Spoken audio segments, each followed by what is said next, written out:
4 कच्ची केळी घेतली आहेत, सोलून पाण्यामध्ये घालूया आणि मीडियम साईजच्या किसणीने किसून घेऊया. किसून झाल्यानंतर दोनदा पाण्यातून धुवून स्वच्छ बाऊलमध्ये काढून घेऊया, घट्ट अशी पिळून.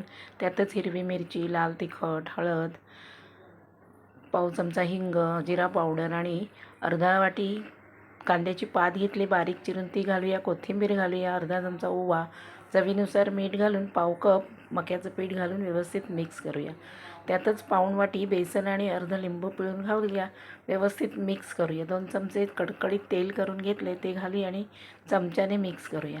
गॅसवरती कढईमध्ये तेल छान तापलं आहे, त्यामध्ये गॅस बारीक करून छोटे छोटे भजी टाकून घेऊया आणि कुरकुरीत होईपर्यंत, गोल्डन कलर येईपर्यंत मस्त असे भजी तळून घेऊया. अशी आपली कच्च्या केळ्याची चविष्ट भजी तयार झालेली आहेत. नक्की तुम्ही ट्राय करून बघा. ही सॉसबरोबर, चटणीबरोबर किंवा अशीच खाल्लात तरी खूप चविष्ट लागतात. नक्की ट्राय करून बघा.